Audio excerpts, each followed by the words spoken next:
दुख का पता चल गया। हम दुखी क्यों हैं? अपने कर्म से दुखी हैं या परमात्मा के दुखी करे दुखी हैं? अपने कर्म से है। ये ना समझना कि अब कई कह देते हैं कि मैंने तो कभी किसी का बुरा नहीं किया। भाई इस जन्म में अगर मैंने किसी का बुरा ही नहीं किया तो इससे पहले भी तो मैंने जन्म लिया हुआ है और भी तो जन्म हुआ होगा। कोई बच्चा चाहे वो इंसान का है या पशु का है, पक्षी का है, जन्म लेते ही अपंग होता है। किसी के हाथ कैसे, पाँव कैसे, कैसा, किसी के कान नहीं है, किसी का कुछ नहीं है, तो वो अपंग अवस्था में होता है। तो उसने, बच्चे ने गर्भ में क्या कर्म कर लिया? कौन सा कर्म उसके आगे आया है? ये पिछला कर्म आगे आया कि अगला कर्म किया उसने कुछ? अभी तो जन्म भी नहीं हुआ ना।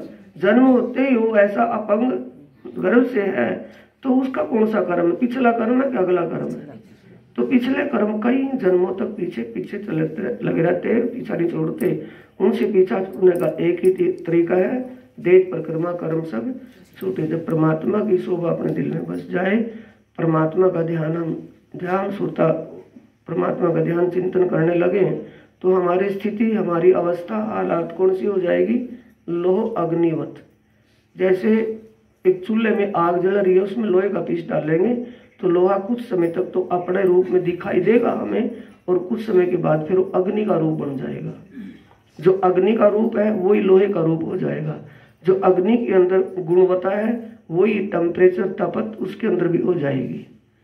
तो किसका रूप हो गया हो? जब हम ध्यान में बैठे हो, हमारी सुरता प्रीतम पार्वन परमात्मा की शोभा में लगी हुई हो, उसमें हम लीन हुए हो, परमात्मा के धाम लीला में उसमें लीन हुए हो। हम संसार की कोई भी बात हमारे दिल में नहीं रही, कोई दिमाग में नहीं, कोई याद ही नहीं रहा कि हम कहाँ बैठे थे, क्या थे, और उसी में हम लीन हुए हो।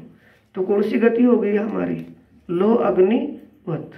जैसा लोहा अग्नि में जाकर के अग्नि का रूप हो गया। तो उससे जब हम परमात्मा की शोभा, परमात्मा के ध्यान सुमरण में इतने तल्लीन, इतने लीन हुए हो, तो क्या फिर हमारे कर्म बंधन रह जाएंगे? समाप्त हो जाएंगे। उसके लिए करना क्या है?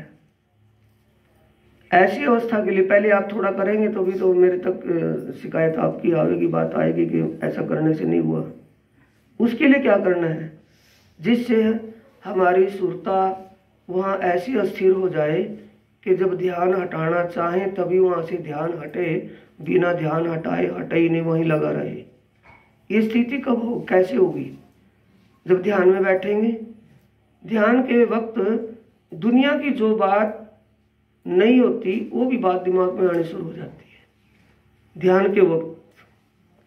विशेषकर जब ध्यान में बैठेंगे, कोई बात हमारे दिमाग में नहीं है, किसी की भी अपने से, हमें उन बातों से के लेना नहीं देना नहीं, कुछ नहीं, कि मेरा किस की बात दिमाग में आन के खड़ी होने लगेंगी। वो न्यू उसने न्यू बोल के लेना देना उससे। तो ये क्या है? दज्जाल इब्लिस का बल होता है, मन का। मन विचलित होता है किससे? हमारे अपना रजोगुण जब प्रबल हो जाता है, राजसी वृत्ति जब हमारी प्रबल होती है तो उस समय हमारा मन दाएं बाएं भटकने लगता है। उस राजसी वृत्ति को डाउन करने के लिए, जैसे बीपी किसी का हाई हो तो उसको डाउन करने के लिए क्या करना होगा? सात्विक वृत्ति बनानी होगी। वो किससे बनेगी? आहार शुद्ध हो, सत्व शुद्धि। पढ़ा करके छोड़ूंगा ना, पढ़ो कभी श्लोक सिखाऊंगा। आहार शुद्ध हो, सत्व शुद्धि। आहार शुद्ध हो, सत्व शुद्धि। सत्व शुद्धि द्रोह स्मृति। स्मृति लब्धे सर्व ग्रंथि नाम विप्र मोक्षा है। आहार जिसका शुद्ध होगा उसका क्या? अंतस्करण शुद्ध हो जाएगा। ऐसा होगा, ऐसा है या नहीं है? बोल रहे तो हैं, वो भी जानता है, मानता नहीं। बात वही आई, जैसा अन्न, जैसा खावे अन्न वैसा होवे मन, जैसा पीवे पानी वैसी बोले। ये एक बड़े बुजुर्गों की कहावत है, ये झूठी नहीं है, वो प्रमाणित है शास्त्रों से। ये बात कहाँ लिखी हुई है? छांदोग्य उपनिषद में। क्या आपने उपनिषद या वेद को पढ़ा है? वेदों की व्याख्या उपनिषद है। 4 वेदों की व्याख्या 6 उपनिषदों में है। तो उपनिषद में क्या लिखा है? आहार शुद्ध हो, सत्व शुद्धि। उसको आप बोलते कि जैसा खावे अन्न वैसा होवे मन। अब मर्जी अपनी, शुद्ध हो या अशुद्ध हो। आहार शुद्ध हो, सत्व शुद्धि। सत्व शुद्धि ध्रुव स्मृति, स्मृति लब्धे। स्मृति, ध्रुव स्मृति कैसे होती है? जब हम परमात्मा के स्वरूप, उसके धाम और वहां की होने वाली लीला में इतने लीन हो गए कि हमें ही नहीं पता कब के बैठे थे। मक्खी मच्छर लग रहा है, गर्मी है, सर्दी। ध्यान से उठने के बाद एहसास होगा, जब हम बाहर के माहौल में जाएंगे को ठंड हुई है, गर्मी हुई है, तब कुछ एहसास नहीं होता। ऐसी स्थिति में जब हम जाएं, हमारी सुरता वहां स्थिर हो, तो किससे होगी? अभी ये समस्या खड़ी हो गई नहीं, जब हम ध्यान वहां लगा रहे हो तो ध्यान वहां लग कर कहीं और ही जा रहा है, किसी और ही बात में दिमाग जा रहा है। उससे कैसे रुकेगा? जब हमारा खान पान शुद्ध हो जाएगा। सात्विक शुद्ध आहार, और वो भी कितना? योगी के लिए अल्प आहार, मतलब भूख रख कर। ये नहीं डकार और फिर खाए जा रहे के रख दे और फिर खाए जा रहे, वो नहीं। हमें पता, किसको पता नहीं कि मेरे को कितनी भूख है? जितना भूख है उस भूख को राख लें, पूरा ना सके रख ले। क्या वो भूख, पूरी भूख में पूरी डाइट ना लेके जितनी जरूरत है उतना खा लेगा, क्या वो शरीर खत्म हो जाएगा? ये तो एक मन की सोच है। जब हम आहार सात्विक और शुद्ध और अल्प आहार लेंगे तो हमारी मानसिक स्थिति कैसी हो जाएगी? बिल्कुल स्थिर। जहां उसको लगाएंगे वहां लगी रहेगी, दूसरी बात वहां आनी ही नहीं दिमाग में बिल्कुल भी। एक इसकी देन है आहार की। दूसरा इसके लिए क्या करना है? जिसका आहार शुद्ध उसका अंतस्करण शुद्ध।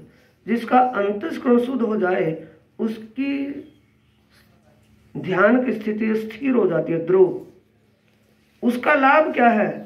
स्रव ग्रंथि नाम, जितने भी कर्म, जितने जन्म जन्मांतरों के कर्म बंधन हैं सब खत्म हो जाएंगे। विपर मोक्षाए, ऐसा सद्बुद्धि का पंडित मोक्ष का अधिकारी होता है, उसका दोबारा जन्म नहीं होता। ये छांदोग्य उपनिषद कह रहा है। जब हम अपने इन बातों को दिमाग में रखेंगे और वैसा करेंगे तभी तो उन बातों का फल मिलेगा कि भाई सुन लिया, एक कान में दूसरे में निकाल दिया, याद कर लिया, बोल दिया, सुना दिया, सुन लिया। अब वो सुनने सुनाने से काम चल जाएगा या वैसा करने से काम चलेगा? सोचो, अपने विचार से सोचो। हमें क्या चाहिए? अखंड मुक्ति, जन्म मरण से छुटकारा। और जन्म मरण से छुटकारा कब मिलेगा? जब परमात्मा निराकार साकार नहीं, निराकार साकार से परे शुद्ध साकार स्वरूप, सच्चिदानंदमय स्वरूप, ऐसी श्रृंगार शोभा, ऐसा उसका दिव्य धाम। परमात्मा का स्वरूप कैसा बोलते सुनते हो आप? कैसा है? स्वरूप सुंदर। संकोच ना करा करो, बोलते वक्त बोल जा करो जैसा भी बोले, पता क्या दूसरे को भी लगन लगेगी, मैं भी समझूं, मैं भी सुनूं, मैं भी बोलूं। होगा नहीं ऐसा? एक जना बोलेगा, दूसरे लोग मैं भी तो रोज सत्र में बैठता हूँ, मैं, मेरे को क्यों नहीं याद रहता? वो दिमाग रखेगा फिर वहां समझने के लिए। स्वरूप सुंदर संकुल सुकोमल, कितना कोमल स्वरूप है परमात्मा का, कितना सुंदर है। ऐसा कोई देवी देवता भगवान ऐसा नहीं हुआ, ना हो कभी। इतना सुंदर सुकोमल कितना है, फूल कितना कोमल है। एक नवजात बच्चा, छोटा बच्चा जन्मदाते ही होता है तो उसके हाथ पांव, उसका तन बदन कितना कोमल है। उससे तो अनंत गुना कोमल है उनका स्वरूप, उनके चरण कमल। जब उन चरण कमलों की शोभा में हम गए हुए हों तो कैसा लगता? मैं हाथ लगा करके इनको छूं, इन्हें इस सुकोमलता का आनंद भी लूं मैं। इतना सुकोमल स्वरूप, उस ध्यान में हम जब गए हुए हों और हमारा वहां ध्यान लगे, उसमें हमारी रुचि बने। ये किससे बनेगी? शुद्ध और सात्विक अल्प आहार से या बक्सी खाने से? बख्शी खाने से कौन सा गुण बनेगा? राजसी। राजसी गुण क्या करेगा? ध्यान में बैठे वहां और ध्यान चला गया कहीं और ही, रोकने से भी नहीं रुकता। रोक करके दिखा दो मेरे को कोई। जब ध्यान में बैठेंगे कभी कोई बात आ गई, कभी कोई बात आ गई, रोको उनको, नहीं रुकेंगे ना। तो उसके लिए हमें कुछ करना पड़ेगा। ऐसा उसके लिए क्या किया जाए जिससे ध्यान में और बातें न आए, हमारा ध्यान कहीं और ना भटके, सिर्फ उसी शोभा में डूबा रहे। इसके लिए हमें करना है आहार शुद्ध और सात्विक।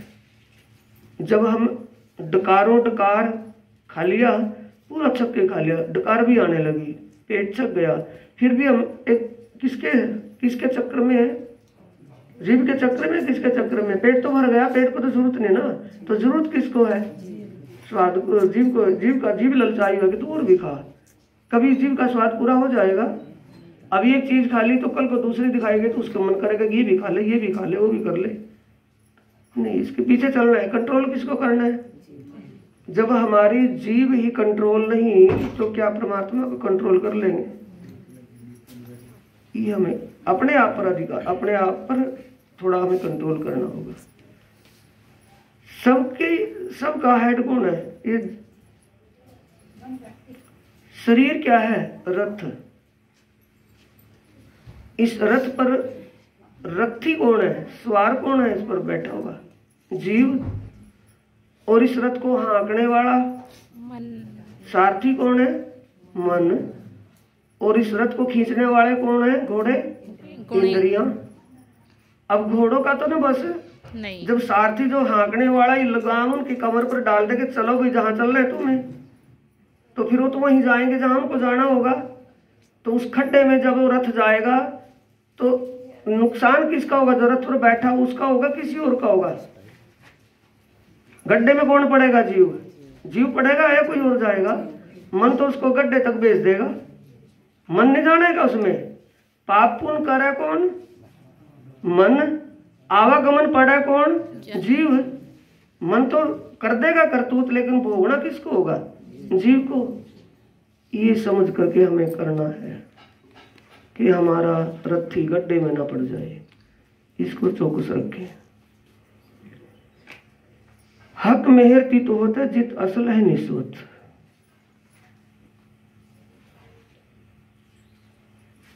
इसमें आप संशय में भी पढ़ सकते हो और संशय यहाँ दूर भी होगा कि मेहर, परमात्मा की मेहर तो वही होगी जहां उनकी मूल निस्वत होगी। यानी परमात्मा अपनी आत्माओं पर ही मेहर करेगा। हम पता नहीं उसकी आत्मा है या नहीं है, हम जीव ही हो। इसका स्पष्टीकरण, इस बात का खुलासा, ये बात समझ में कैसे आएगी कि हम जीव हैं या आत्मा है? ये ब्रह्म ज्ञान, आत्मी ज्ञान आत्माओं के लिए संदेश रूप में भेजा है परमात्मा ने या किसी संसार वालों के लिए? संदेश। जो सुंदर साथ वाणी पढ़ते हैं, पाठ करते हैं, मैं उनके लिए कह रहा हूँ, वाणी पढ़ करके जो पाठ करो तो वाणी फुर्सत में पढ़ो, चाहे 2 ही 4 पेज पढ़े जाए, लेकिन ये नहीं कि बरखे बदलने है, वाणी पूरी करनी है। ये तो उन लोगों की है कि मंजिल पूरी करनी है। मंजिल से हमें क्या ठेका लेना? हमें तो लक्ष्य पाना है। लक्ष्य क्या है? अपने और अपने प्रीतम की पहचान करनी है, वाणी को समझना है।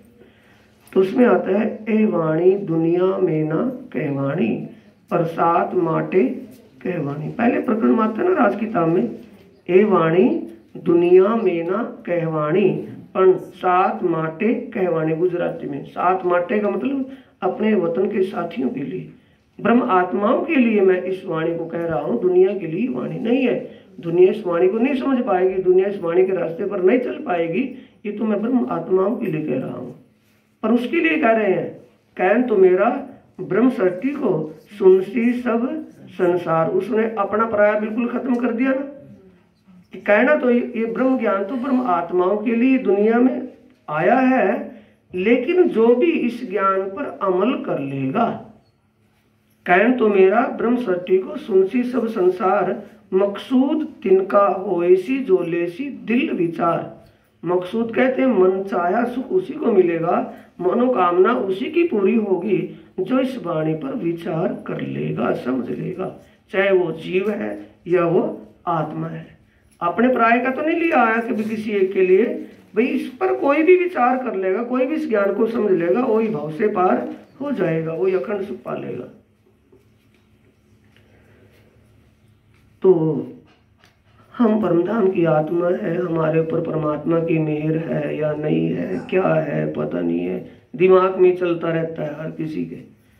तो हम हैं वहाँ के या नहीं है, परमात्मा की कृपा हमारे ऊपर है या नहीं है, इसको जानने के लिए मैं बता रहा हूँ।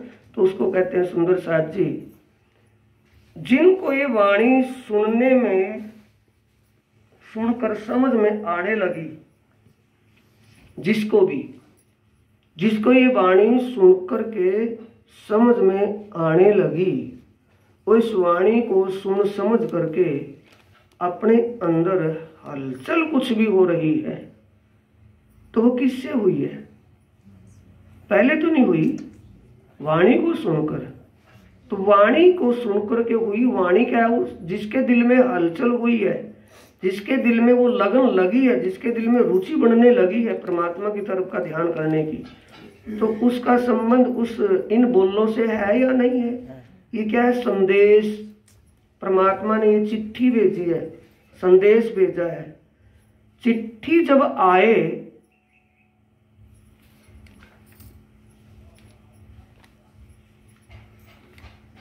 किसी भी एक पतिव्रता का पति विदेश में काम के लिए गया है और उस पतिव्रता का नियम है अपना कि जिस वक्त वो भोजन प्रसाद बना करके अपने पति देव को भोजन जिमाती थी, उसी समय वो थाल परोस करके भाव करती है कि मैंने पति देव को भोजन जिमा दिया, अब मैं भोजन जिमूं। और ऐसा करते ही बाहर से डाकी ने आवाज लगा दी कि बीबी आपकी चिट्ठी आई है। तो भोजन लगाते हुए, भोग लगाते हुए भोजन जिमने की तैयारी में थी, तो उसने चिट्ठी को पूछा कि चिट्ठी आई है? कि हाँ। कहाँ से आई है? कि बीबी जी तो विदेश की चिट्ठी है कोई। तो विदेश का नाम सुनते ही उस बीबी जी की भूख उड़ जाएगी या भोजन जिमने के लिए रहेगी? क्या विचार करेगी कि चिट्ठी कोई पढ़ लूं, पहले में क्या लिखा है, चिट्ठी को सुन लूं क्या लिखा है। और चिट्ठी में जब जो लिखा है उसको पढ़ लिया या उसको सुन लिया, उसने उसके बाद वो समझ में आ गई, जो उसकी खुशी की कोई बात उसमें आ गई, तो उस खुशी में वो भोजन खाएगी कि खुशी में भूख भी चली जाएगी? क्यों चलेगी? क्योंकि उसका उस चिट्ठी से संबंध था। चिट्ठी उसके मालिक की थी, वो उसके पति देव की चिट्ठी थी। उसमें जो लिखा था वो समझ गई कि मेरे लिए उसने ये संदेश भेजा है। इतने दिन में उनको जाए इतने दिन हो गए और इतने दिन में उन्होंने मुझे मेरी खबर ली है, उसकी खुशी इतनी हो जाएगी, इतनी खुशी हो जाएगी कि भूख ही नहीं रहेगी। ऐसा क्यों है उसके लिए? क्योंकि उसका उन चिट्ठी में लिखी बोलों का, उन बातों का उनसे उसका संबंध था। तो जिसके भी इस वाणी को सुन समझ करके अंदर खिंचाव हो रहा है, वाणी समझ में आ रही है, परमात्मा की तरफ उसकी रुचि, उसकी एक दिलचस्पी बनती जा रही है परमात्मा के भजन सेवा में, तो बोलो वो आत्मा है या जीव? थोड़े में समझ लो, वो आत्मा है कि जीव? क्योंकि वो कहना किसका लिए है? ये वाणी दुनिया में ना कह वाणी प्रसाद माटे, कह वाणी आत्माओं के लिए वाणी कह रहा हूं मैं, जीव के लिए नहीं। तो इसमें जिसका लगाव होगा आत्मा का होगा कि जीव का? जीव किसमें फंसा हुआ है? कर्म कांड में, भरत शर्त में, दाएं बाएं पता नहीं कहाँ कहीं लगा हुआ है, वो कर्म कांड में डूबा हुआ है। उसको आत्मी ज्ञान का पता नहीं, आत्मी भक्ति का पता नहीं, परमात्मा के बारे में कुछ ज्ञान नहीं। वो पत्थर को ही परमात्मा माने बैठा है, पेड़ पौधे को, ये पीपल है, तुलसा है, केला है, उसी को परमात्मा मानकर उसकी जड़ में पूजा कर रहे हैं, क्योंकि उसको ज्ञान ही नहीं उस चीज का परमात्मा के बारे में। आत्मा ऐसा करेगी कोई? जब आत्मा को अपना संदेश मिल गया, अपनी चिट्ठी मिल गई, अपना जो बुलावा आया था पढ़ लिया कि कैसे मैं जाऊंगी, कहाँ जाऊंगी, क्या होगा, तो अपने रास्ते को ढूंढेगी कि वो फिर दाएं बाएं भटकेगी, अपने रास्ते पर अटल हो जाएगी। ये आत्माओं के लक्षण है। तो हमारे ऊपर मेहर हो रही है या नहीं हो रही है? कैसे हो रही है?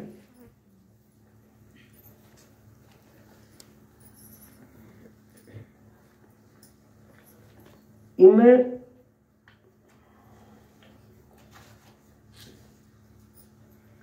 तीसरी चौपाई है, शुरू हुआ ना, यहां से वाणी शुरू हुई, पहले प्रकरण की तीसरी चौपाई है। कृपा करो छो अमजतणी, शिखापण देव छो अति गणी। कृपा करो छो अमजतणी, शिखामण देव छो अति घणी। अहिनिश लेव छो अमारी सार, तो मोहजुल उतरसू पार। ये गुजराती भाषा में कह रही है, हे प्रियतम धामधनी, जिस मोह सागर से आज तक कोई भी पार नहीं हुआ, इसी मोह सागर में हम भी। मोह सागर क्या है? तृष्णाओं का सागर। भव सागर क्या है? भरम और अज्ञान के अंधेरे का सागर। जिस भरम अज्ञान अंधकार से कोई नहीं निकल पाया, सभी इस आवागमन मरने जीने के चक्र में ही चक्र काट रहे हैं सब जीव। और आपने ये मरने जीने का चक्र हमारा सहज ही खत्म कर दिया, क्योंकि आप कृपा कर रहे हो, बार बार पल पल कृपा करे। कृपा करो छो अमजतणी, हमारे ऊपर फिर भी बार बार कृपा कर रहे हो। क्या? शिखामण देव छो अति घणी, कि आप इस ज्ञान के प्रकाश से हमारे दिल का भरम और अज्ञान रूपी अंधेरा पल पल खत्म कर रहे हो, मिटा रहे हो।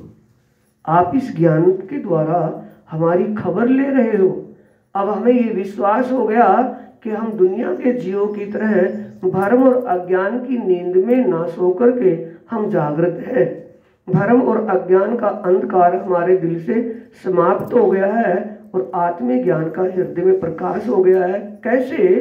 कि सारी दुनिया इस तन को ही आत्मा मान रही है, जीव को ही आत्मा मान रही है। आपने ये निर्णय कर दिया कि तन तो मिट्टी है, जीव इसमें चेतन रूप है, और जीव के ऊपर आत्म शक्ति विराजमान होती है। वो शक्ति अपना काम करके चली जाती है, वो मरती जीती नहीं है, ना वो गर्भ धारण करती, ना वो मरती है, वो अखंड है, अमर है। जीव गर्भ धारण करता है, वो जन्मता है, वो शरीर छोड़ता है, दूसरा धारण करता है। ये सब पता चल गया। इससे हमें अहनिश लेव छो हमारी सार, हर पल हमारी, भाई कहते ना कि सीधी सीधी सी बात है, वैसे कोई कठिन नहीं है। अभी मारी भी शुद्ध सार ले लियो, कहो है ना अपने अपने देहात की भाषा में कि मारी भी शुद्ध सार ले लियो। तो परमात्मा अपनी आत्माओं की शुद्ध सार कैसे ले रहे हैं? ये ज्ञान से, इससे ले रहे हैं ना। दो दैविक शक्ति इस समय आपकी सेवा में हाजिर है या नहीं है? दो दैविक शक्ति कौन सी है? जबराइल और असराफिल। जबराइल क्या कर रहा है? ज्ञान को प्रकाशित कर रहा है आपके सामने। असराफिल क्या कर रहा है? आपके दिमाग तक भेज रहा है, आपको समझ करवा रहा है कि ये कह रही है, आपकी बुद्धि उन बातों को पकड़ रही है। वो किसके बल से? असराफिल के बल से। ज्ञान का प्रकाश जो हो रहा है ये जबरील के प्रकाश से, जबरील के बल से हो रहे हैं। ये दो जबराइल असरा, इस बात को याद रखो, रोज रोज तो सुनने को मिला है। आप पढ़े, आप अनपढ़ नहीं है, पढ़े लिखे हैं। आपको क्या है? आत्मीय ज्ञान मिल गया है, तत्व ज्ञान मिल गया। आप पंडित हैं, आपकी बुद्धि पंडित के समान है। जबराइल असराफिल भेज दिए आमर। आमर कहते हैं हुक्म। परमात्मा ने दो दैविक शक्ति हुक्म देकर के भेजी हुई अपनी आत्माओं के लिए। निगाह वानी राखियो मेरे खासे बंदों पर। दो दैविक शक्तियों को हुक्म दिया है कि मेरी ब्रह्म आत्माएं, ब्रह्मांगनाएं इस भूल भुलैया के खेल में आई हुई है, उनका ध्यान रखना, कभी वो भी दुनिया की तरह विचलित हो जाए आग पानी पत्थर की पूजा में। उनको उनके दिमाग में, उनके हृदय में प्रकाश करके उनके दिमाग को सत्य की तरफ लगाए रखना। ये काम करना है तुम्हें। ये उनकी ध्यान, ये कस्टडी कर रही है। अपनी जगह वो हर पल तैयार है। तो ये पूरी मेहर जित हक की, ये परमात्मा की मेहर पूरी है कि कम है? इसे कहते हैं बातों। दो मेहर है सुंदर साथी, आएगी चौपाई, लेकिन आपको पहले ही बता रहा हूं। दो मेहर है, एक तो जाहिरी जो सबको एहसास होता है, दिखती है कि भी उसने नाम दाम लिया था, उसने ये ज्ञान लिया था, उसने ये गुरु धारण किया था, देखो कहाँ से कहाँ पहुंच गया। ये है ना, दुनिया तो उसी को तो जानती है। और बात उन्हीं कृपा कौन सी है, आत्मीय ज्ञान हो जाना, हमारी सुरता परमात्मा के चरणों में लगने लगना, परमात्मा के धाम और लीलाओं में हमारी सुरता डुबकी लगा कर आनंद को लेना, ये बात उन्हीं में है। तो ये मेर हमारे ऊपर पूरी हो रही है, नहीं हो रही है?